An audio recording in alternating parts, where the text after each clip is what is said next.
I'm going to tell you something that sounds wrong, but it's the truth. I forgave my father for lying to me my whole life, and it didn't make me feel better. It made me feel empty, because that anger, that betrayal, that was the last thing he'd ever given me. And when I let it go, I had to figure out who I was without it. I'm 80 years old. My name is William Thompson, and I live in Southfield, Michigan. For 50 years, I hated my father. For 50 years, I told myself he was cold because he didn't love us enough. Then I spit in a tube for a DNA test, and 4 months later I found out he had an entire second family 12 miles away. A second wife. 2 more children. A whole other life we knew nothing about. And here's what nobody tells you about betrayal that big. Finding out the truth doesn't set you free. It just gives you new reasons to be angry. If you've ever held on to anger so long it became who you are, you need to hear this. Because letting it go might be the hardest thing you ever do, and it might not feel the way you think it will. Let me tell you about my father first. James Arthur Thompson. Worked at the Ford Rouge plant in Dearborn for 33 years. Left our apartment in the Brewster Projects at dawn. Came home past midnight. Every single Saturday. Gone. Said he was working overtime. Union meetings. Helping a friend move. Always something.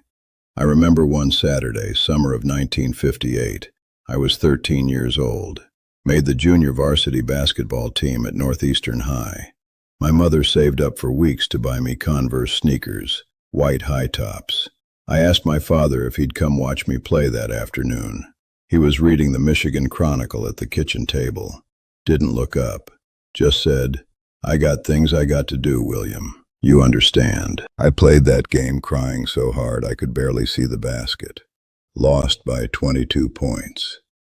My mother sat in the bleachers by herself, cheering louder than anybody. I decided something that day. I decided I would never need him for anything again. That's what I carried. The memory of that empty seat. For 50 years, that empty seat. December 14th, 2023. My daughter bought me a DNA test for my birthday. One of those ancestry kits. I didn't think much of it. Spit in the tube, sent it off. 4 months later, my phone lights up. 23 new DNA matches. People I'd never heard of, all sharing my blood. All proof that my father had lived a double life. One of them was Patricia Thompson Williams, 77 years old, living in Inkster. The test said we shared almost 25% of our DNA. That meant one thing. She was my half-sister. I sent her a message, 3 sentences. My name is William Thompson. James Arthur Thompson was my father. I think he might have been yours, too. She wrote back in 11 minutes. I've been waiting 77 years for someone from his other family to reach out. We met at a diner on Telegraph Road. Patricia walked in carrying a manila envelope thick with photographs. She sat down and the first thing she said was, "You look just like him." Then she cried. Then I cried. 2 old people crying over a man who'd been dead for 26 years. Here's what she told me. Our father met her mother, Louise, in 1947 at a church social. My parents had been married 2 years. I was already 2 years old. Louise was 19, beautiful, singer in the choir. My father fell in love. And instead of making a choice, he made 2 families. He married Louise in 1948, not legally, but in her family's eyes they were husband and wife. Moved her into a house on Edison Street in Highland Park, 12 miles from us. Every Saturday for 31 years, that's where he went. To them, to his other life. Patricia was born in November 1948. My father was there for her birth, held her in the hospital. Brought Louise flowers. Patricia showed me photographs, pictures of him smiling wider than I'd ever seen him smile in my entire life. Louise died in 1979. My father kept visiting that house every Saturday until my mother died in 1994. Then he stopped hiding it, moved in with them full time, lived there 4 years before a heart attack took him in 1998. Patricia was at his funeral, sat in the back row, never came to the repast. She told me she wanted to tell me the truth that day, but she was afraid of destroying what little memory I had of him. You might think hearing all this made me angrier. That's what I thought too. I thought this would give me permission to hate him completely. But that's not what happened, because Patricia gave me something I'd never had. She told me about what it meant to be a black man working at Ford in 1948, how they could fire you for anything, how the housing covenants kept families trapped in certain neighborhoods, how my father believed, wrongly but genuinely, that he could take care of 2 families if he just worked hard enough and never stopped moving. Every single person who's ever lied to someone they loved told themselves the same thing. They told themselves they were protecting you. They told themselves they'd fix it eventually. My father was wrong, but understanding why he made that choice, that didn't make him a villain.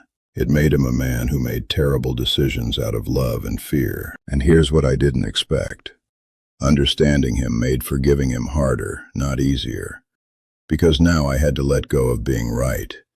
I had to give up the story I'd been telling myself for 50 years.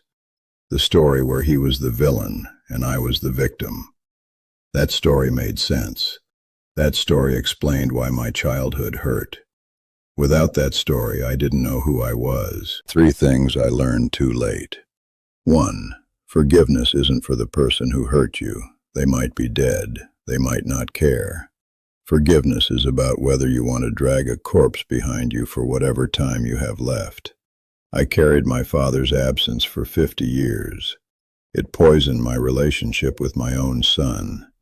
I was so determined not to be James Arthur Thompson that I built walls nobody could climb. It took finding out about his double life to realize I'd been punishing my son for my father's sins. 2. Forgiving someone doesn't mean they were right. It means you're done letting them control your life. I used to think forgiving my father meant saying what he did was okay. It wasn't okay. He lied to my mother for 31 years. He made me feel invisible. But holding on to that anger didn't punish him. He was already dead. It just meant he got to hurt me every single day from the grave. 3. You don't need them to apologize to let it go. I drove to Woodlawn Cemetery in February 2024. First time I'd been to his grave since 1998. 26 years. I stood over that headstone and said out loud, I forgive you for lying. I forgive you for leaving. And I'm letting this go because I refuse to die carrying your mistakes. I walked away lighter than I'd felt in 5 decades. I called my son William Jr. the day after. Told him everything. About Patricia. About our grandfather's second family. Then I told him I was sorry for being the kind of father who was there but never really there. He cried. I cried. We're building something new at 80 and 52 years old. I'm 80 years old now. I have lunch with Patricia every other Sunday. My father's lie created a family I never knew I had.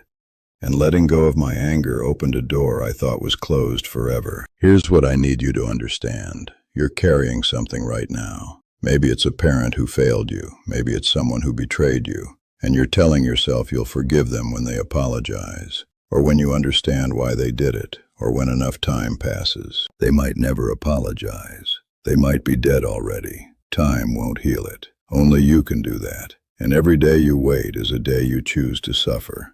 I have a photograph of my father on my nightstand now. Not from our family, from Patricia's. It's him holding her at her high school graduation in 1966. He's smiling, really smiling. And every morning I look at that photograph and I think 2 things. 1, he was capable of showing up. He just didn't show up for me. 2, I'm not going to spend whatever time I have left hating a picture. Patricia sends me a card every Father's Day. Signs it, your sister Patricia. Every Father's Day. A reminder that the man I hated had love to give. He just split it in 2. and both families got half a father. My son calls me 3 times a week now. We talk about real things, his marriage, his fears, his mistakes, things I never talked about with my own father. And sometimes I think about that empty seat at my basketball game in 1958, how I carried that for 50 years, how it almost cost me my relationship with my own son. Forgiveness didn't erase what my father did. It didn't make the pain go away, but it stopped that pain from defining every day I have left. And at 80, I don't have days to waste. If this story made you think about someone you haven't forgiven, someone you've been carrying for years, write their name in the comments. You don't have to say what they did. Just write their name. Sometimes seeing it outside your head is the first step. And if this helped you, subscribe to this channel. We're all carrying something. Maybe we can help each other put it down before it's too late. Now, if you'll excuse me, I need to call my son. We're having dinner tonight, and I'm not going to be late.